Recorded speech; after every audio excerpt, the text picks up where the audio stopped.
The countdown to Russia 2018 continues, and despite the controversy that has arisen over the past decade concerning FIFA, one of the greatest worldwide sporting events is still expected to amaze.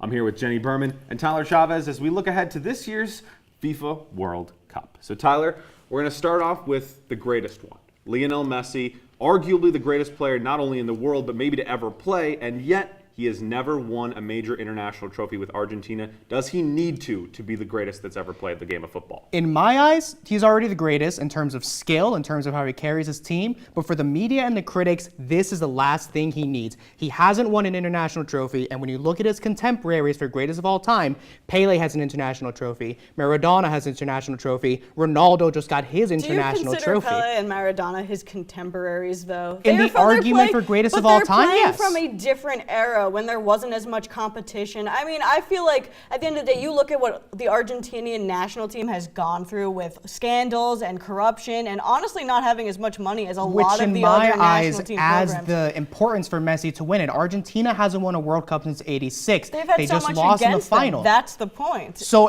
is getting Argentina that World Cup, elevating them back to the status of being the best in the world, would make Messi, for many people, officially the greatest. But Messi can't do it alone, is my thing. He's the greatest player. He's clearly on another level from the other players on Argentina, and they're only starting to really fill in a lot of that talent. And at the end of the day, it's still that back line, that goalkeeping that always seems to get them in trouble. And it's because there isn't really an elite world-class player in that part of the field. Now, Jenny, obviously Argentina hasn't won anything, but who hasn't won anything as well?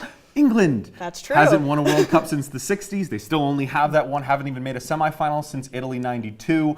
Is this their year? It's not their year. And Is it England's year? The thing is that I don't think it's as big a joke as what people have been saying now, because honestly, this core of this team is just a little too young. They're not quite ready for the bright lights yet, but we're talking 2022, and I think we're talking about a contender here. Exactly. If you take a look at England's youth right now, they just won the Under-20 World Cup. They won the Under-19 Euros. They have a strong core, but the problem is, I don't think England's really developing that right now. Those guys are not getting as many minutes in the Premier League as they should, and I don't think they're going to get as many of the call-ups to this World Cup. England is known for two things. They're known for losing in penalties and being underwhelming. They're not even the favorite in their group right now. Belgium is. But I think that's with all due respect, Belgium is one of the best teams in the world right now. And as I said, England isn't ready for prime time. But the thing is that I don't think it's because 19 and 20-year-olds aren't getting a whole lot of playing time. It's because guys like Harry Kane are getting into their prime now. Dele Alli still really getting into that upper stratosphere of great players. And those are going to be your leaders going forward. And I think that not having a lot of young players featuring isn't necessarily the problem, just that this isn't the timing for England. And I think that even when you take a look at some of the other competition from other parts of the world, South America,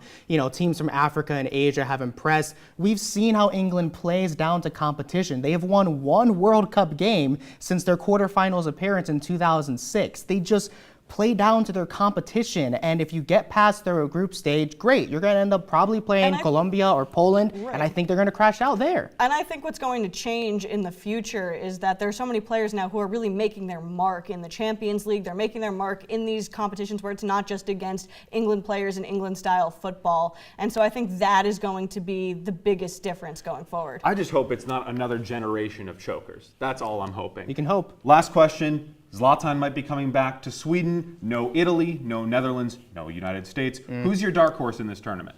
A few people have mentioned them, but I got to hop on the bandwagon. I got to go Egypt. Mohamed Salah right now has some of the best form in the entire world. If you look at their group, it's a very manageable group. But again, we're talking about one player. In the same way that we have problems with Messi in Argentina, Salah is one player. And the thing about Egypt, and honestly, their run is incredible. You can't take that away from them. Great story. But they've only been able to win games in Egypt. So they're going to a World Cup in a completely Who's your pick?